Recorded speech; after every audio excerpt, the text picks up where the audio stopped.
আমরা তো এখন জাতির শ্রেষ্ঠ বীর সন্তান হয়ে আমরা হয়ে গেছি ভিখারির মতো। চাইতে হয় জুলাই সনদ দেন, ভাতা দেন, চাইতে কেন চাইবো? আমরা কি জাতির শ্রেষ্ঠ সন্তান না? আপনাদের কি শ্রেষ্ঠ সন্তান না আমরা?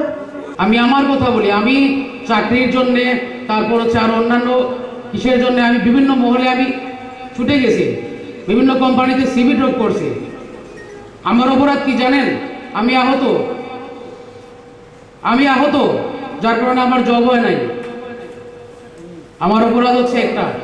যখন চাকরির জন্য আমরা যাই তখন কি বলা হয় জানেন? তোমার তো চোখ চলে গেছে, তুমি কেমনে চাকরি করবে? আমরা গ্যারান্টি কেমনে নিব? 2 দিন পরে যদি অ্যাক্সিডেন্ট করো, আমাদের হাত চলে গেছে, আমরা লিখতে পারি না। যখন চাকরিতে যাই ওরা বলে তোমার হাত চলে গেছে, তুমি লিখবা কেমনে? চাকরি কি করবা? পা চলে গেছে, তুমি কেমনে চাকরি করবা? তুমি হাঁটতে পারো না। এগুলো আমাদেরকে বলে। বর্তমান প্রেক্ষাপটে একটা জিনিসে আফসোস লাগতেছে যে আওয়ামী লীগের বিচার হইতেছে না, আওয়ামী লীগ পুনর্বাসিত হইতেছে বিভিন্ন মহলের মাধ্যমে। বিএনপি পুনর্বাসন করতেছে, কখনো দেখা যাচ্ছে জামাতে ইসলামের নাম দিয়ে পুনর্বাসন হইতেছে, আবার কখনো এনসিপির নাম দিয়ে পুনর্বাসন হইতেছে। বাস্তবতা আপনারা সবাই এখানে আছেন, সবাই জানেন।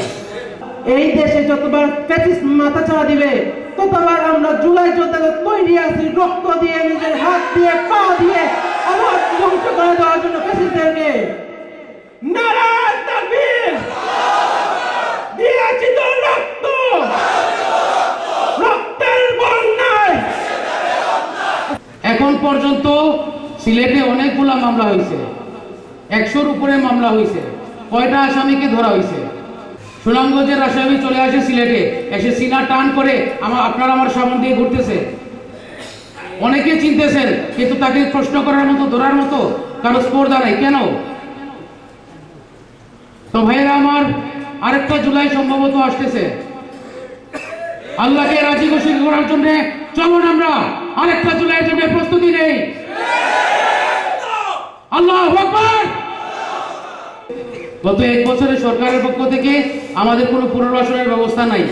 বিভিন্ন সংগঠন, বিভিন্ন এনজিও, বিভিন্ন দল, কারো পক্ষ থেকে আমাদের পুনর্বাসনের ব্যবস্থা নাই। এটা কি আমাদের অপরাধ? দেশ স্বাধীন করার জন্য, আল্লাহকে রাজি খুশি করার জন্য আমরা জুলাই যুদ্ধে গেছিলাম, তার পরিণতি কি এটাই?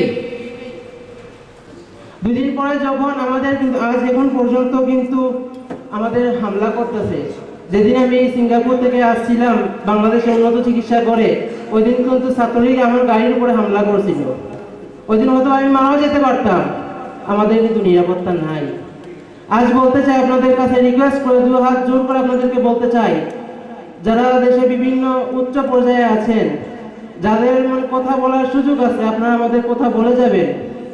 আমাদের ঘরের পরিস্থিতি, আমাদের খাইতে পারতেছি না, আমরা চলতে পারতেছি না, আমাদের কোনো কিছু করার নাই। কারণ আমাদের কর্ম যে করবো, কর্মের মতো আমাদের শক্তি নাই শরীরে। আমরা কিন্তু অঙ্গ হারিয়ে গেছে আমাদের কিন্তু এক চলতে দেখি না, এক পা দিয়ে কিন্তু আমরা হাঁটতে পারি না, এক হাত দিয়ে আমরা চলতে পারি না। সেনাবাহিনী অবগত হলাম, সেনাবাহিনী বলল আপনারা হিন্দু মানুষ, আপনারা লাশ দাও করে পেলেন, যেন সহযোগিতা লাগে আমরা, এটা 1 নম্বর দিচ্ছে, সহযোগিতা লাগলে আমরা সহযোগিতা করিয়ে না, আমরা লোকে যোগাযোগ করি। কোনো সহযোগিতা পাইছি না। জামাতে ইসলাম সব শুনে আমার পাশে দাঁড়াইলো, আইয়া আমারে তারা সংবর্ধনা জানাইলো। আমার ছেলে শহীদ হয়েছে, শহীদ মর্যাদা অবশ্য ভাবে আপনার পাশে আমরা আছি, সবসময় আছি। তারা 2 লক্ষ টাকা আমার অনুদান সাহায্য করেছিল।